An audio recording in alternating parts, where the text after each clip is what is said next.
Next comes their traditional courtship. Time spent together, time spent with the family. Dad had very much an uphill struggle with Granddad and Nana in order to be accepted.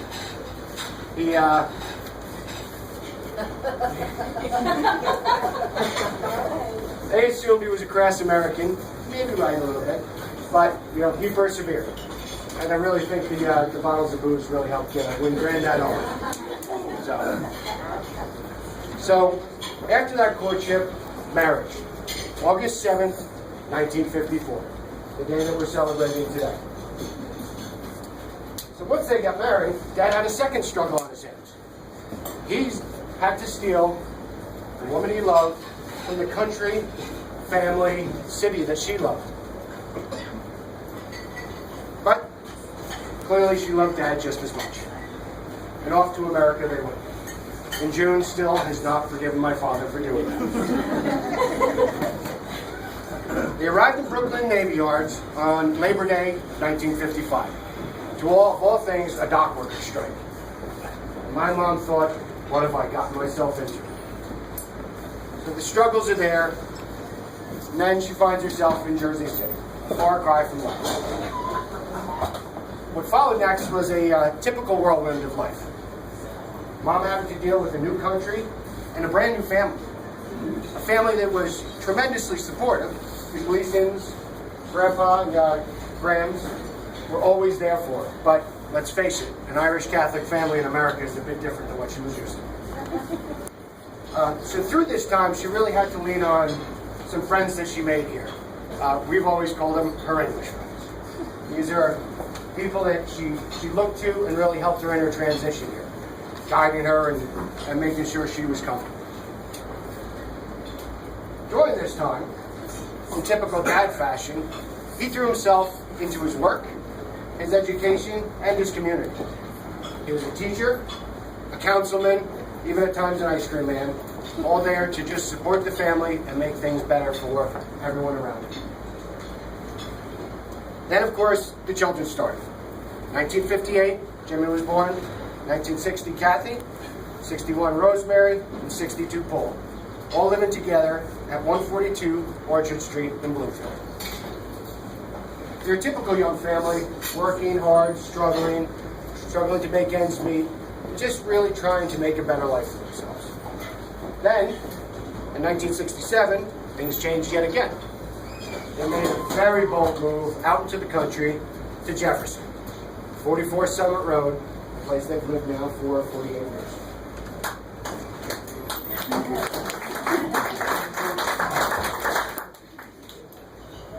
So that was a big, bold move. But the reason they made it is because they really wanted a better life for themselves and their children. And out in Jefferson, they found it. So what came next is probably my parents' finest achievement. I don't even have to get to the punchline. I was born in '68.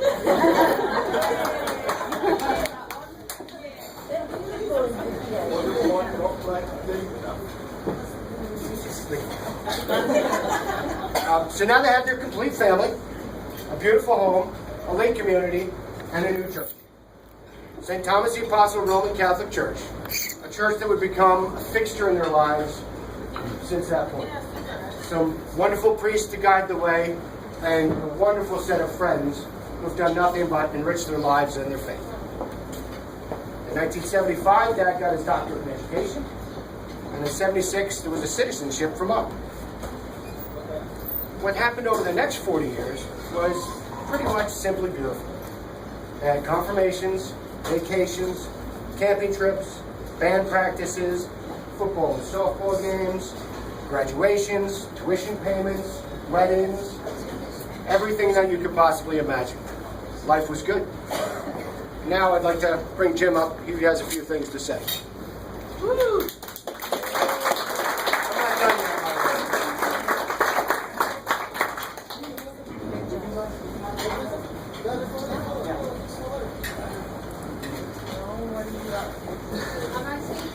Yes, please. Oh, okay.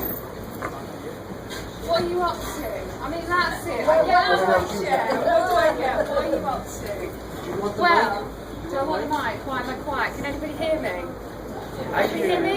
No? I can hear the microphone. Well, anybody got any requests? There's one thing you know about me, I'm a great singer. Oh, get out of here. For those of you that don't know me, my name is Leslie, and I am part of what is lovingly known as the English crew. And as you already have been tempted through the words that Robert has said, I couldn't let this occasion go without saying something to represent Rosina's part of the family, the English crew, because this is a really, really special occasion and we're delighted to be here to celebrate it with her. So I just did want to say a few words. Now, unlike Robert, you can see I don't have any pieces of paper with anything lovingly crafted over months and months, because this was a rather spontaneous decision. I always thought spontaneity was a really great thing until I was stood here having to be spontaneous and say something. Say something really moving that's going to kind of move the world and suit the occasion. So what can I say? Keep it simple. There's one thing about our family from England, we keep things simple. So I just wanted to say something that kind of recognises the wonderful contribution and role that Rosina and Jim have made to all of our lives. And without sounding too cheesy, I hope you forgive me for saying a few words with a disregard. And really, I guess, context is always useful. And the context to these words are that we had quite a tragic situation in our family that hit us in 1970. And at that time, I was 1 year of age, my sister was 4, my mum was 27. My father died. And from that moment, in terms of my kind of recognition through the whole of my life, that's really where my Auntie Rosina and Uncle Jim really stepped up and made that really significant contribution to our lives.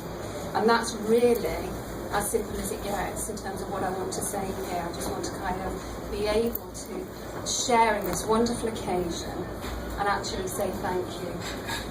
Thank you for everything you've done for us, because we have so many wonderful memories and they really, really have enriched our lives in so many ways, and they have shared so many sadnesses and happinesses and wonderful occasions, and we've got so many stories I could stand here and tell you about, that I know that dinner's coming and we haven't got very long. So I'll keep it as simple as that, and just to say thank you very much for all you've done. We love you very, very much, and we just really wanted to sort of share a toast, really. In that sense, I like people to toast those kind of memories and actually say, we hope we have many, many, many more happy memories with you. Thank you. Lovely. Cheers.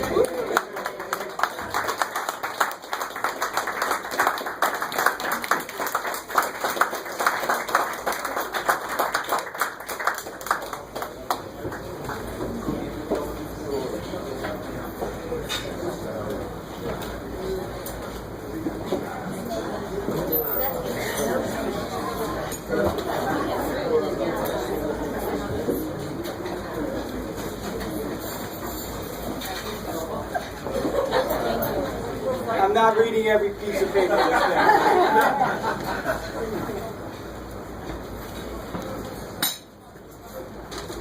This is such a wonderful day. It is such a great honor to share a few memories and thoughts to you of this fine afternoon. It is truly awesome to consider that none of us would be here if not for the great love given to us by my mother and father. It is that spirit of love that rests between the two of them that has been most generously and bountifully poured into each and every person gathered here today. All right, I'm about to tell one of my most favorite stories in the whole wide world. The Gleeson family 3-week vacation. Everyone go, hooray! All right. This was a fantastic summer trip that all 7 of us spent in the 1970s.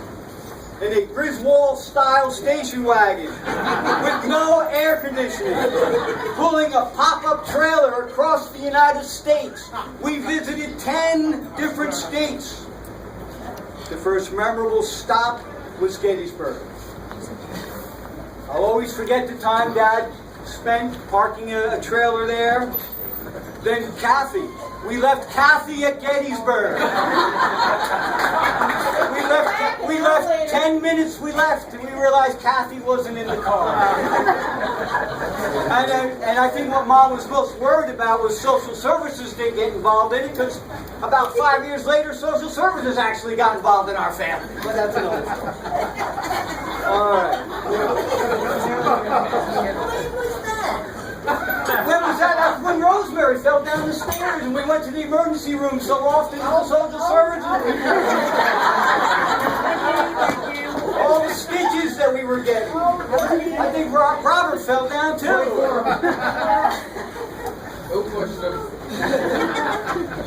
We visited the Painted Desert. It was so very hot in the station wagon with no air conditioning that it was actually more comfortable in the car with the windows closed rather than the 110-degree hot desert wind blasting into the vehicle. We went to Colorado. We visited with Uncle Billy and all the good sisters that were there. They showed us a beautiful time. We went to the Grand Canyon and saw the spectacular views of that place. We went to Mesa Verde. We went to Mesa Verde, the cliff dwellings where the Pueblo Indians are, another national park. A great time was had by all. It impacted all of us in that Robert, being the smallest, was like our little puppy dog. Rosemary and Paul were hardworking, setting up the campsite and gathering firewood. They were our little gatherers. Kathy was, of course, our substitute mother. And then I was the navigator, having planned the trip and helping Dad make sure we stayed on course. Puppy dog, really? One day, Always go to all the window seats because Paul had to sit by a window. one may ask, how is it that a marriage could last 60 years? In one word, it is sacrifice. My mother and father came from a generation that understood that true love meant so much more than the physical or sexual love. It meant that you put the other person's needs and desires above your own. This is how my clean, sometimes to the point of overkill mother, could cope with cooking and camping in the great outdoors for 3 weeks. I recall many years ago both Aunt June and Aunt Kay being greatly impressed by the actions of my mother. My mother knew that the only way a family of 7 on a limited budget could vacation was that she would do many things that were outside of her comfort zone. Mom got dirty. She dealt with bugs and all kinds of crawly things. And of course, dealt with 5 energy-filled kids. For this mom, we are truly grateful. My father, as we all know, is a brilliant scholarly man. He grew up in the city. Thus, he had no real prior knowledge of camping and the operation of a trailer. Still doesn't.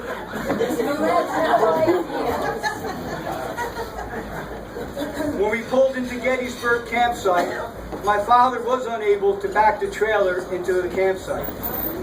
Despite repeated attempts, he was simply unable to back the trailer into the narrow campsite pad. I recall like it was yesterday, a bunch of men in another spot obviously being amused by my greenhorn father's lack of experience. Despite these actions of these men, my father went up to them and asked for assistance. He was amazing to watch as a young man. One of the men got into our station wagon and backed it up with one attempt. For you see, Dad was willing to humble himself and ask for assistance in order to make sure that his family was taken care of. For most of his adult life, Dad worked more than 60 hours a week. This meal is actually a direct result of that hard work. Again, sacrifice. Most notably, Dad would come home for a 5:30 dinner with his family. This is because Dad knew that in order for the seven of us to be well adjusted, both as family and individually, he needed to sacrifice and deal with all of us as best as he could. The great book mentions many times that what a person does now will affect future generations. Clearly, the spirit of my parents can be seen in all of their grandchildren. They are hardworking, scholarly, and personable. And now I can add all of them were kind enough to come to Mass today with my mother. Thank you, boys. And I know that was a great thing. It's girls too. So whether you realize it or not, you did the same kind of sacrifice that my mother had instilled in all of us here. Finally, I would like to publicly thank Mom and Dad for their assistance, dependability, strength, and friendship that they have shared with all of us. We all love you very much.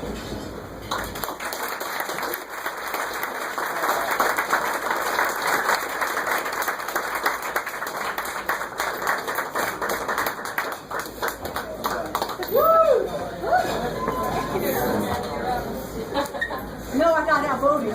I was on the docket, but somehow I got off. I had my singing, thank you. I have the tissues if you need them.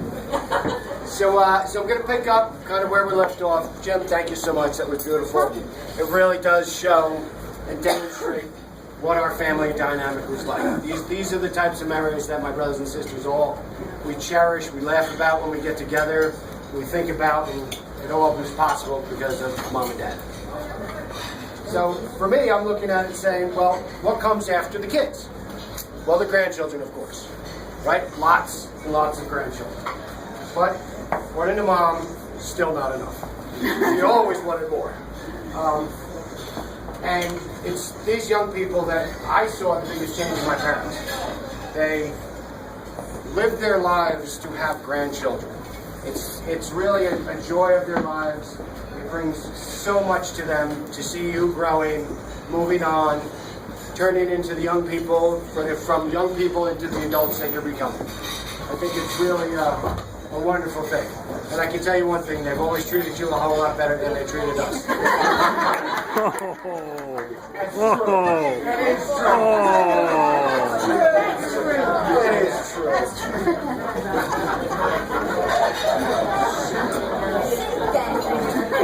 No! All right, it's out of the will. So, I'm the executor. So after decades of serving in the schools, Mom eventually retired. And Dad eventually retired too, but he retired 3 or 4 times. He just had so many jobs, he kept retiring. So they moved on. Then they pursued the next 20 years after they retired, traveling the world. Really following a passion that they've always loved. They've, as truly seasoned travelers, they've experienced Italy, Greece, Turkey, the pyramids of Egypt, an African safari, the riches of China, Australia, cities of Russia, and more things that I can't remember. They've traveled by plane, train, riverboats, cruise ships, buses, rickshaws, everything you could possibly imagine they've traveled in. And they've always taken this experience with the wonderment of the world and really embracing what the world has to offer. So of course that brings us to today. Throughout their lives, my parents have had the great fortune to experience and share an abundance of love, loss, joy, tears, compassion, and of course laughter. Because we all know Dad loves to crack himself up. Yeah. See that cemetery? People are dying to get in there.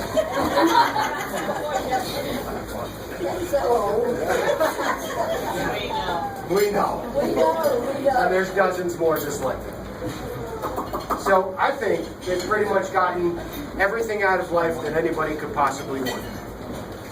And throughout those 60 years, there's only ever been one constant in their lives, and that's each other. So at this time, please all raise your glasses. To Mom and Dad, Jim and Rosina, thank you for creating the 60 years that we're celebrating. And we all look very much forward to your 70th, which we know you've already started with. Cheers.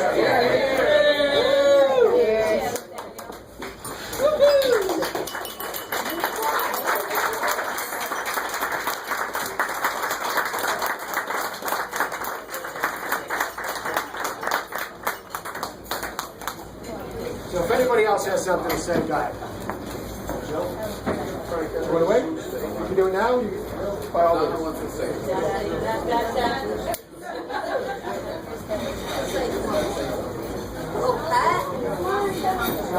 Now we have a small floor show.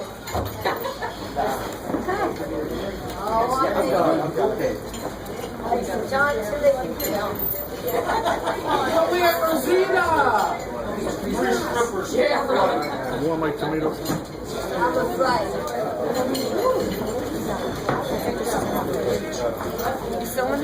What?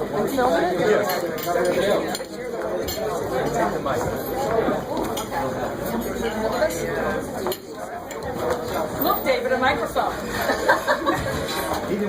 I know. So as all of you know, when we get together for a lot of these occasions, Suzanne and Jill and I, that we write songs that go to certain melodies. So we spent some time doing this one for Jim and Rosina to celebrate their 60th. We're going to march during it, but as David Tisbert knows, we can't sing and do anything else at the same time.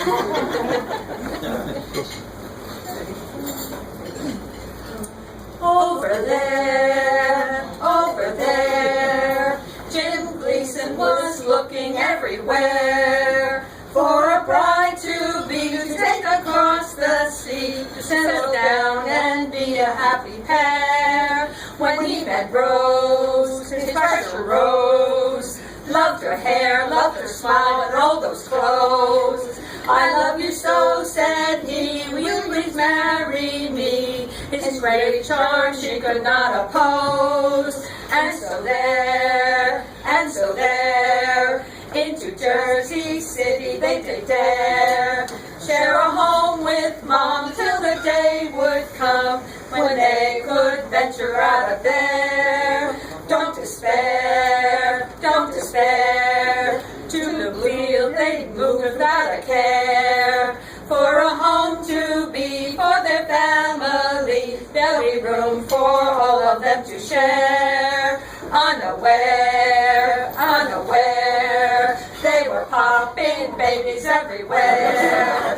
Jimmy, Kathy, Rosemary, Paul and Robert, the only thing missing was a prayer. Over there, Lovey, please move the table over there. As his back was breaking, she kept her fingers shaking, and while you're at it, move the chair. Everywhere, they cruised and traveled everywhere. Souvenirs were amassed to remind them of the past. With their children, they would love to share. We are here, all together celebrating all those years. 60 years, now let's send them cheers. Now, these friends we all love and hold so dear.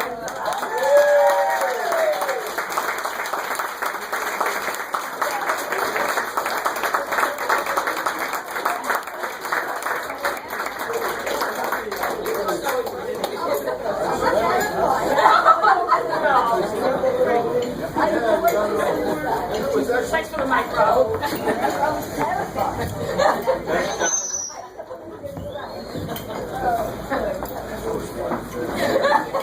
Do I get a copy of that? Yes, you get a copy.